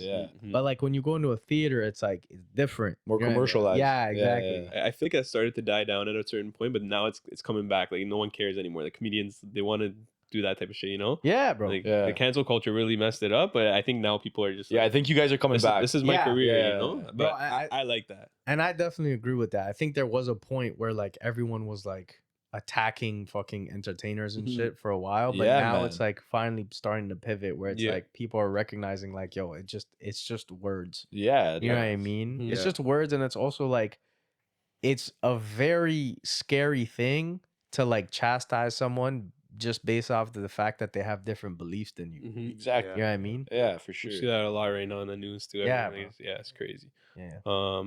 Speaking of like the different settings of comedy, how has your crowd work adapted since when you started? Like how hard was it versus like I'm just curious, how hard was it when you started versus now? Bro, it's actually that's a really good question. I think I've gotten a lot more comfortable now, especially because I'm confident in my material, right? Like in the beginning, it's always scary going into the crowd because it's like you don't know if the shit that I'm gonna get from this crowd is gonna work. Or even worse, like my biggest fear is like that the audience is gonna be funnier than me. I'm like, bro, if they say something and it kills and I can't capitalize on it, I'm like, yeah, get it. guys, fuck off. drop bro. it. Yeah.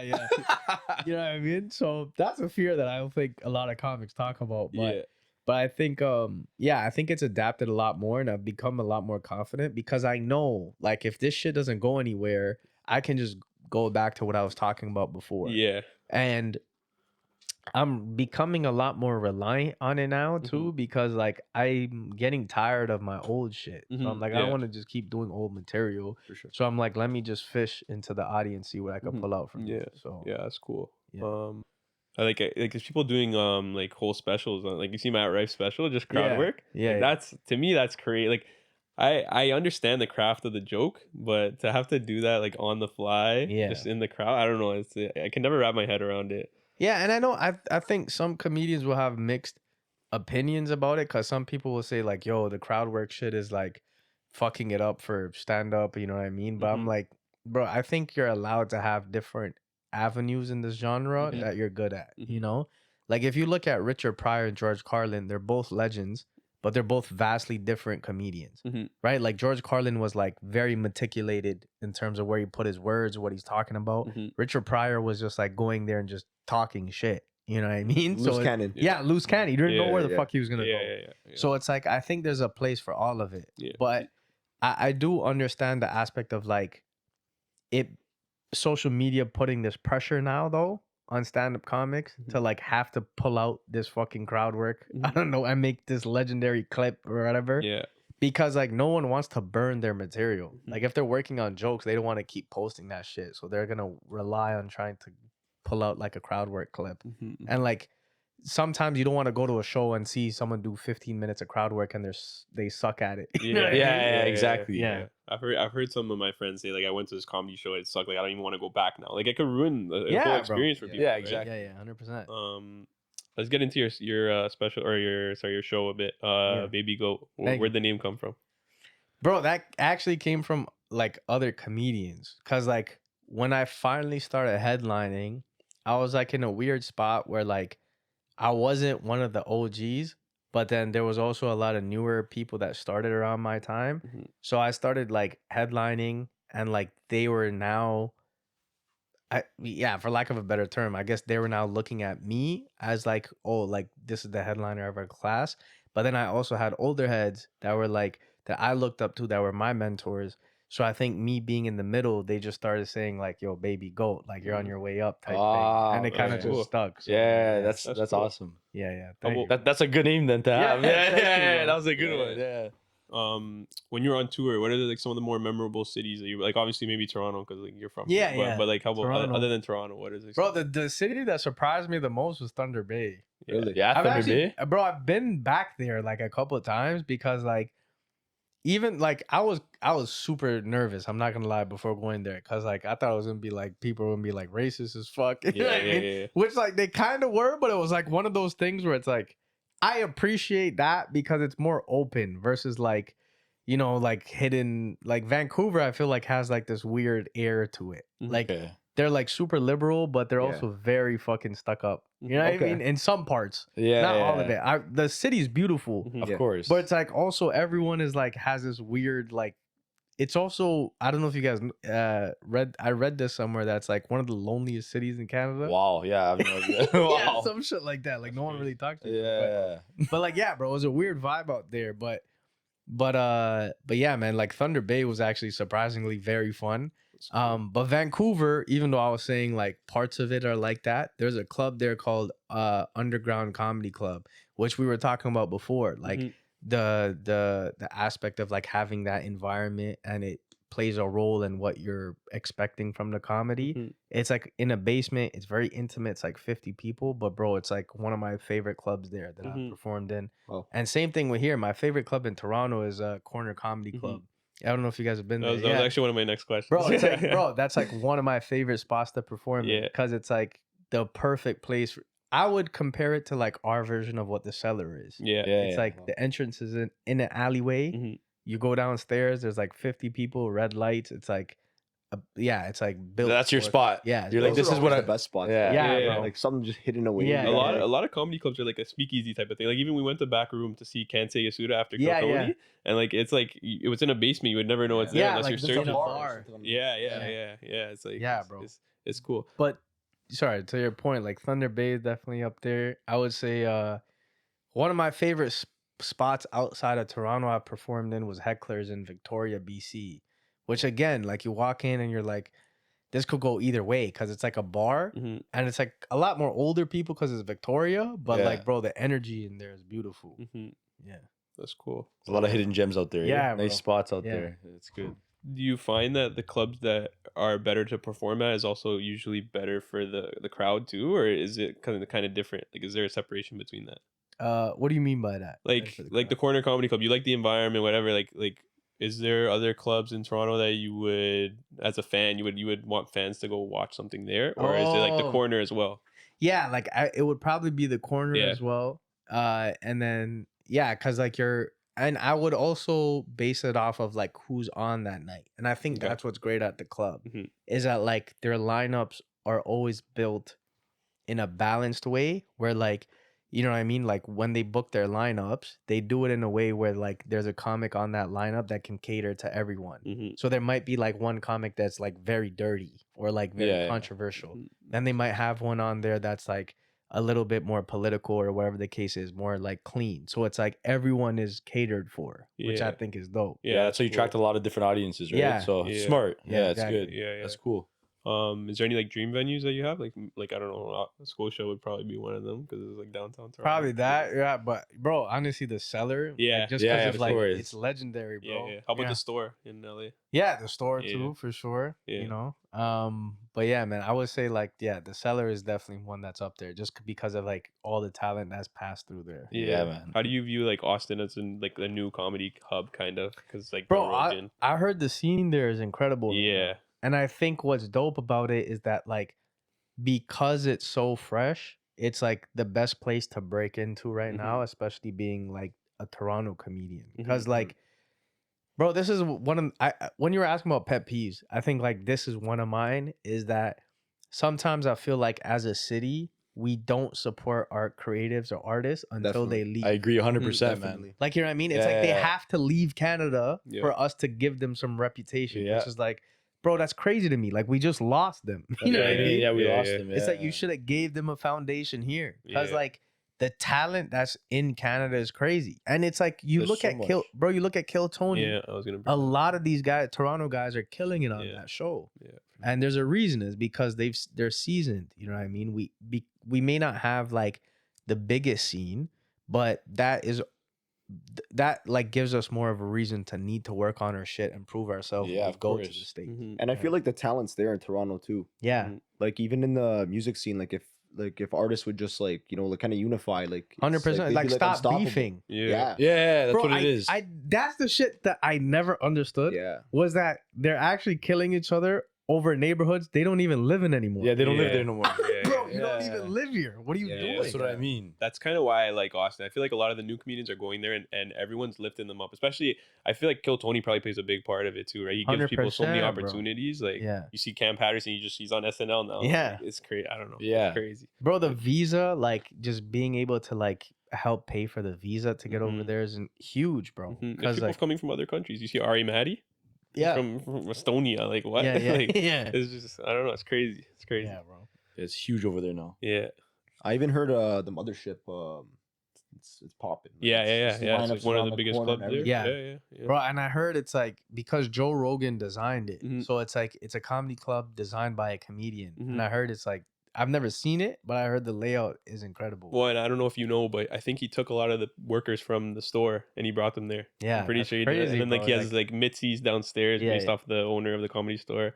I think it's like Pauly Shore's mom or something. yeah, I could Yeah. see that, bro. Yeah, That's yeah, crazy. Yeah. So And I believe if I heard correctly, I was listening to one of his podcasts. Like he was paying these people like I think a pretty sizable wage. Mhm. Too. even before, while they were still building it, he was paying them to That's just wild, so he bro. could secure them because he Yeah. wanted Yeah, those yeah, people that's to what work it for was. him. Yeah.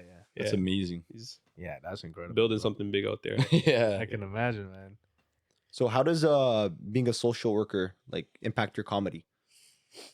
I would actually say it's the other way around. I think the comedy helped with the social work shit Oh, wow. because it's like, humor is like a great way, like I was saying before, to like break the ice or like ease the tension and shit. Yeah. And I think when you're working with youth or like young people, especially that have been to like the criminal justice system and stuff like Yeah. that, they have problems with authority. So it's like rather than coming at it from like an authoritarian figure, it's more like I focus on the relationship building piece.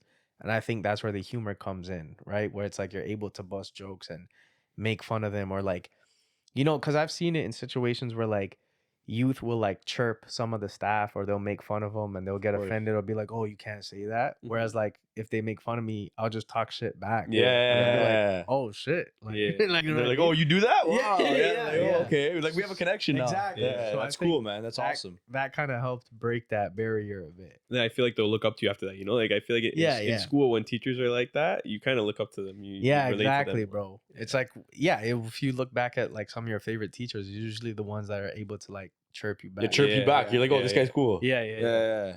Oh, that's awesome, Yeah, man. bro. So it That seems was- like you're almost able to like help people through comedy. In a sense. Yeah, That's bro, cool. definitely. That's Like, huge. That's always been. That's where the idea of like, even like what I was talking about before, like the podcast idea, or like Mhm. even like different workshops and shit I've been working on, is that aspect of it. Like Yeah. I've always been a strong believer in like, we need to reshape the school system, because I feel like the curriculum is very much cookie cutter and stencil in one way. Mhm. You know what I mean? Whereas like as a kid, you're supposed to explore, like you're supposed to tap into that abstract thinking, and school doesn't really encourage that. Mhm. Yeah. It just encourages you into funnel you into working, whatever the case is. Like Mhm. you see a schedule, you follow a schedule, and da da da. Mhm. Whereas like it doesn't really challenge you in that way. So I think that's where my aspect of like trying to bring comedy into that social work field came from, where it's like I worked on a workshop where I take like CBT, cognitive behavioral therapy, Yeah. and like art therapy, and like different like activities to work through emotional challenges. Yeah. And one of them is humor, cool. like Yeah, for looking at sure, like man. our fears and things like that, and like irrational fears we may have had in childhood, Mhm. and challenging those by making fun of it. Yeah. You know? Yeah. Yeah. Yeah. That's Yeah. huge, man. Yeah. Thank you, bro. I like breaking the tension a lot with you. Like Yeah. I'll do that with my family a lot. It's like when my grandmother was still living, she always had pain and everything, so I try to make her laugh as much as possible, just to, like, try to get her through the day, whatever. Yeah, bro. Definitely, man. Yeah. But yeah, it's nice. It's nice to know that you're putting both of them together, Mhm. and it's for a good outcome, right? Yeah. So that's two Thank- things making a good outcome, right? It's Thank awesome, you, bro. yeah, for Thank sure. you. So now, like going more back to the comedy side, right? Yeah. Bringing it back to that. Have you had any like other than the ones we already talked about, like Yeah. weird heckler stories? Heckler stories. I think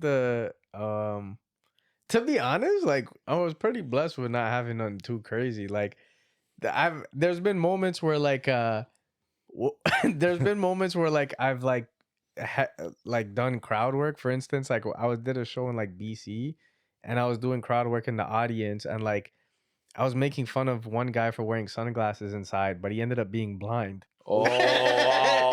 Oh, shit. Or like actually this happened in Victoria, No where way. like I was doing a joke and this kid from a table started like yelling, and I made fun of him, and I'm like, bro, you sound fucking hammered. And I'm like, and I was just like making fun of his voice or whatever, Yeah. and the whole crowd was like cracking up. And then I have this joke at the end where I talk about working at a daycare center for kids who had special needs.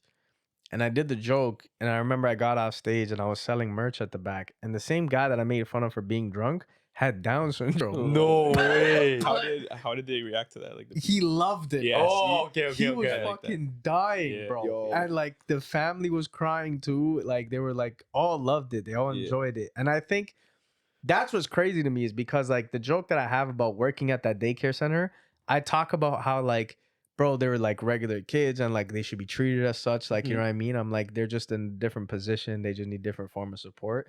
And I'm like, because they're regular kids, they're fucking assholes. Mhm. You know what I mean? Yeah. And like I make that, and usually people pull back, but it's usually the people that have some kind of relationship to working with someone with special needs that are like, bro, thank you. Yeah, Like, you know what I yeah. mean?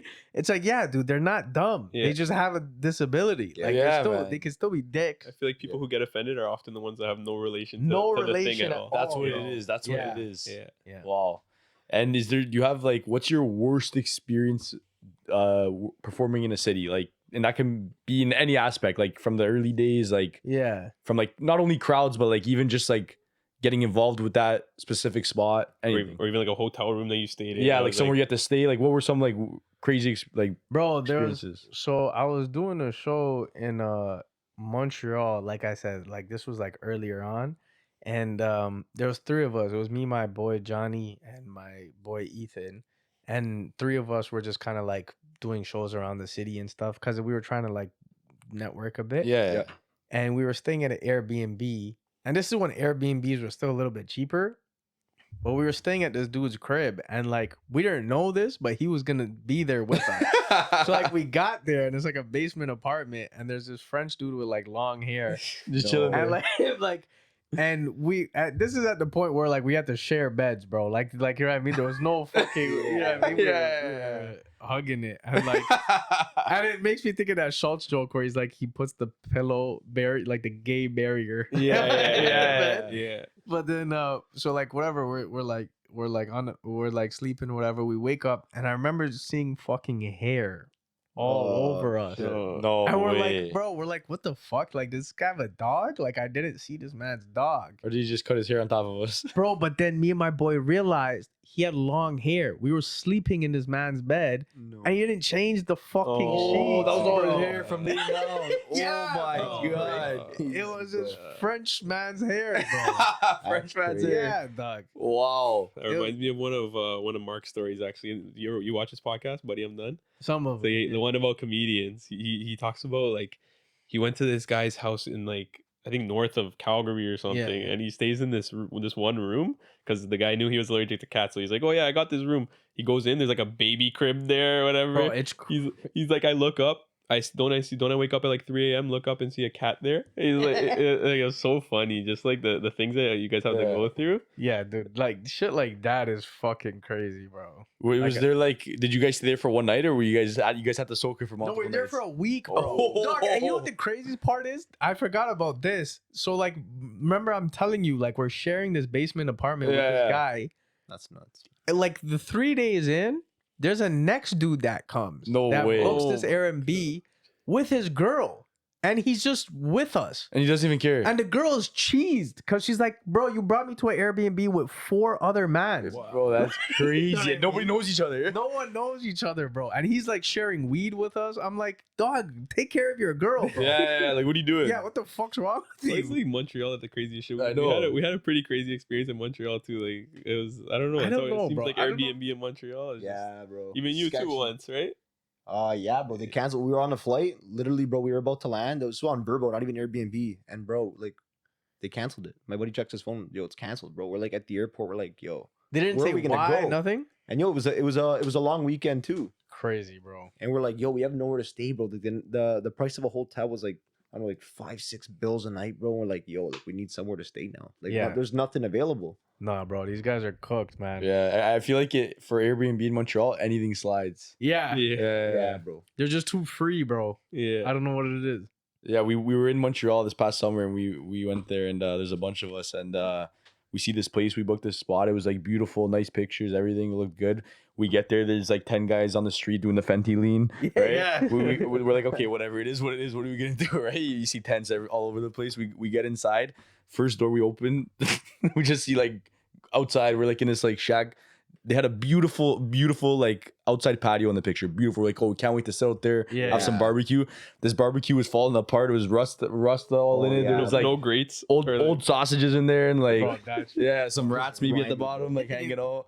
The inside of this place, half of it was nice. The other half was like a construction. yeah, zone. safe injection site looking kind of place. You know Yeah, what I bro. mean? It was like we were like, holy smokes. But you know the best part is if you were to get out of that back door, like that backyard or whatever it was, bro, the next street over, there's like an encampment, but there's like what 100 tents out there. Yeah, Yeah, yeah, that's what we said, It's yeah, bad it's with homelessness so right now in crazy. Montreal. Yeah, I don't know if Montreal. you've been Fuck, recently. bro, no. It's crazy. crazy with I tent. know- I know- Every 5 kilometers or less. Every 3 kilometers, tents. I know Vancouver's kind of fucked right Yeah, now. man, The East yeah. Hastings and Expensive, shit, bro. Yeah, I guess everywhere to be honest. Yeah. Or even out here, Yeah. some places out Yeah. here, like we saw a lineup of 50 tents one time. Remember? Yeah, you remember Like, that? Yeah. Oh my I don't god. know, man.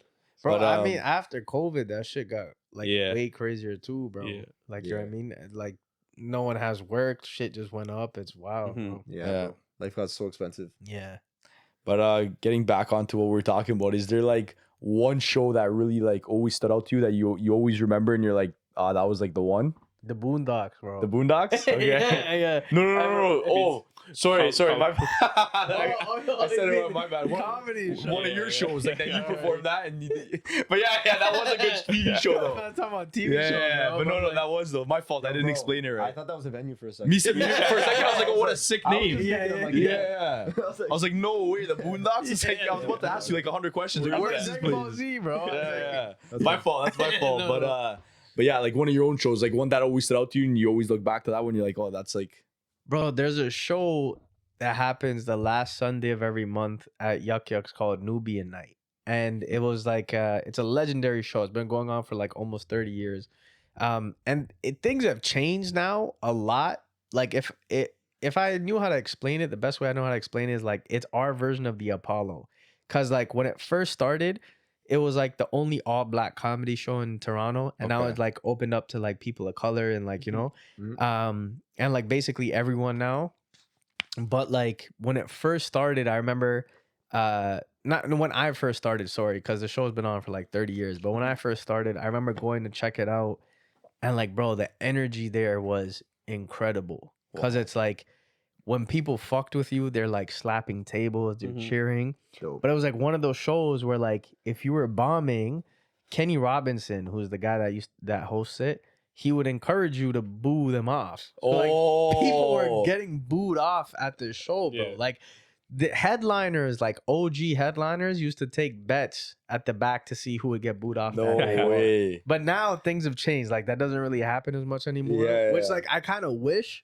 Yeah, because that's Because kind of I wanted to prove myself. You know what I mean? Yeah. I wanted to feel like, yo, but still the energy that there was incredible. Because Unbeatable. like and the last time I did it, it was like probably that was the feeling I had when I first started comedy. And I haven't been able to chase that until that night where Wow. like I got that reaction. And it's because people can relate to everything I'm talking about, but also being like a brown guy, they're not expecting me to be able to talk about the things I am. Mhm. So you know what I mean? Yeah, you surprised Yeah. them. Yeah, They're yeah. like, whoa. So they think yeah. I'm gonna go in a different direction, but I Yeah. think that's what also why like I got the reaction that I did, which kind of worked in my favor. Yeah. So Yeah, being from sure. Jane and Finch probably helped you a lot there. Yeah, bro. And I remember like when I first started, I was like, because it took me years to actually get on the show. Like Wow. people will tell you it took them a long time just Mhm. because like that's how recognized it was, you know? Yeah.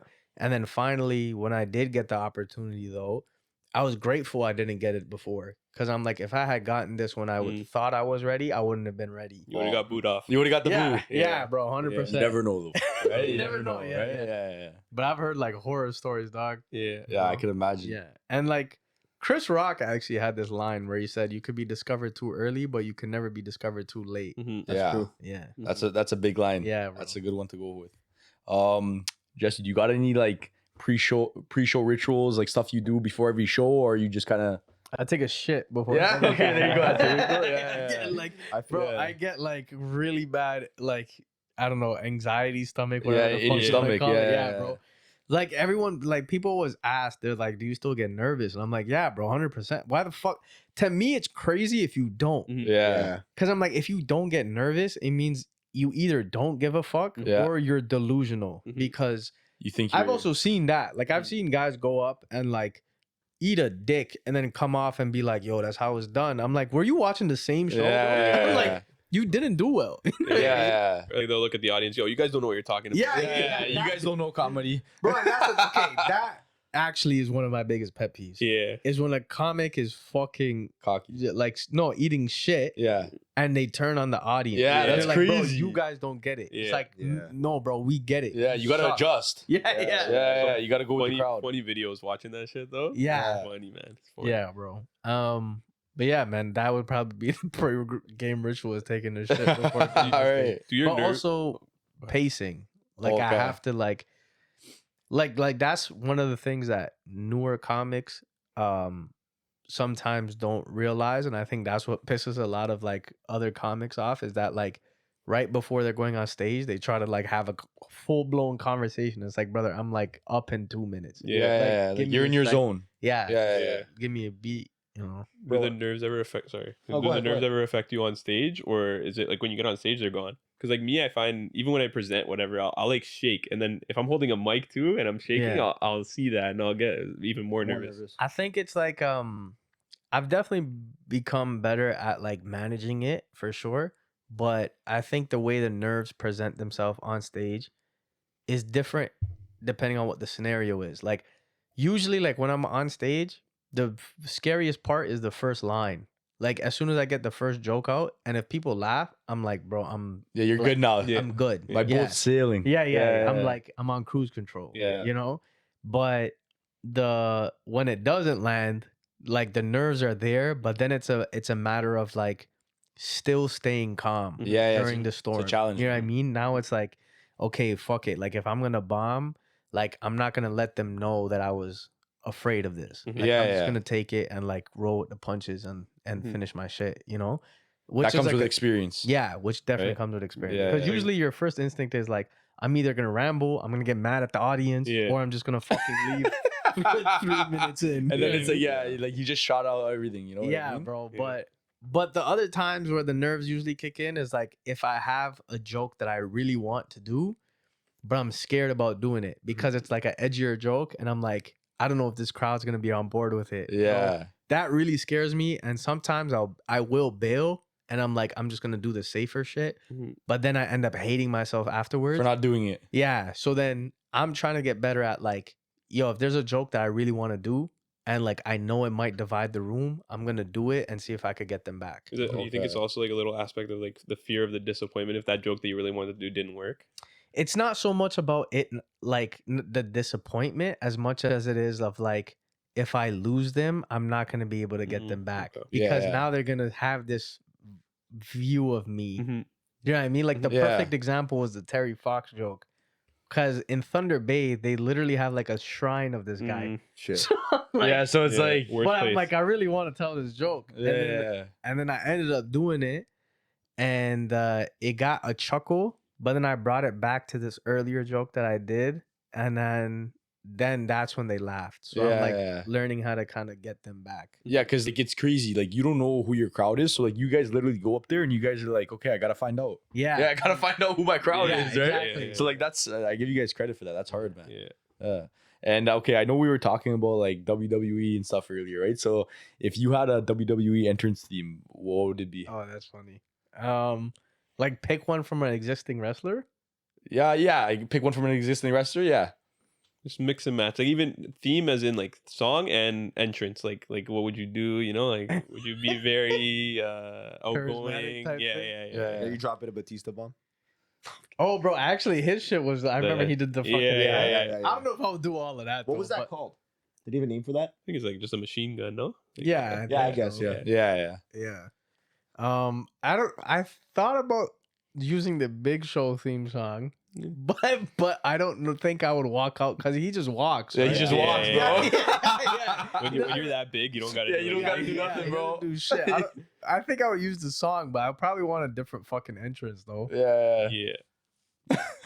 But I'm trying to think. That's a good question. I didn't even think about this shit. Something more like a Big Show song with a John Cena entrance. Yeah, yeah, yeah, something like yeah, that. Get the people going crazy. Yeah, Yeah. bro. Yeah, Yeah. Do a little jog. Yeah. Even like Edge. Edge was fucking like Mhm. that was a The sick- song. Oh yeah. Yeah. What Song was his entrance? And all the fireworks would go off and everything. Is that- Yeah. would he do that?